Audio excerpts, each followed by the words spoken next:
অমাবস্যার ভরা কোটালে সুন্দরবনের ক্যানিংয়ের মাতলা নদী বাঁধে দেখা দিল ভাঙন। মধুখালীর চ্যাটার্জি ঘাট সংলগ্ন নদী বাঁধের বিস্তীর্ণ অংশ তলিয়ে গেছে মাতলা নদীর গর্ভে। যে কোনো সময় বাঁধ ভেঙে প্লাবিত হতে পারে গ্রামের পর গ্রাম। আতঙ্কে রাতের ঘুম উবেছে মধুখালীবাসীর। বেশ কয়েক বছর আগে নদী বাঁধ ভেঙে নোনা জল ঢুকে প্লাবিত হয় গ্রামের পর গ্রাম। এরপর সাময়িকভাবে বাঁধ মেরামত হলেও ভাঙন আতঙ্ক কমেনি বাসিন্দাদের। ক্ষুব্ধ গ্রামবাসীদের অভিযোগ, ভোটের সময় প্রতিশ্রুতি দিয়ে যান স্থানীয় সাংসদ, হয় না কংক্রিটের বাঁধ। বছরই তো হচ্ছে দিচ্ছে, আমাদের কিচ্ছু করতে পারছে না। তো বেকার দেখি লাভ, কোনো লাভ হচ্ছে না। প্রতিমা মন্ডল আমার চোখে কোনোদিন এখানে আসতে দেখিনি, আর হচ্ছে কোনোদিনও কোনো কাজ করে না। যা দিচ্ছে এখানে আসছে সব হচ্ছে কম রেট থেকে এরা সব খেয়ে নিচ্ছে, কোনো কাজ করছে না।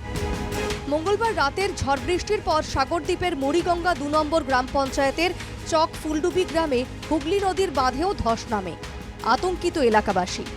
দুদিনের মধ্যে তো ধস নিয়ে নেমে গেছে। আমরা এই যে নদী বাঁধে কি করব, নদীর পাড়ে আমাদের বাড়ি, আমরা কিভাবে থাকবো? এই দুদিনের মধ্যে তো এরকম ভাঙিয়ে চলে গেছে। তোমরা না কিছু করলে আমরা কি করবো? আমার নদীর ধারে বাচ্চা কাচ্চা নিয়ে পোরচাগর নিয়ে আমরা থাকবো কি করে? খুব শীঘ্রই হবে বাঁধ, বলছে তৃণমূল। মধুখালী যে আমাদের চ্যাটার্জি হাটের যে বাঁধটা, এটা গত বছরও অত্যন্ত ভগ্নদশা অবস্থায় ছিল।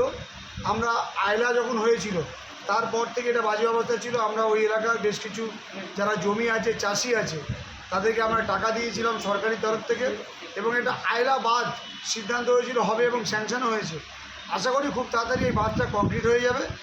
নদী বাঁধের জন্য কেন্দ্র থেকে পাঠানো টাকা আত্মসাৎ করেছে তৃণমূল, অভিযোগ বিজেপির। গতকালের সামান্য ঝড় বৃষ্টিতে ক্যানিংয়ের মাতলা নদীর নদী বাঁধে ফাটল দেখা দিয়েছে। সুন্দরবনের মানুষের দীর্ঘদিনের যে নদী বাঁধের সমস্যা, কেন্দ্র থেকে যে পরিমাণ টাকা নদী বাঁধের কংক্রিট করার জন্য পাঠিয়েছিল, তার অধিকাংশ টাকা তৃণমূল নেতারা নিজেদের পকেটে ঢুকিয়েছে। শাসক বিরোধীর তরজায় অনিশ্চয়তায় বাঁধ, গ্রাম তলিয়ে যাওয়ার আতঙ্কে সিঁদুরে মেঘ দেখছে সুন্দরবনবাসী।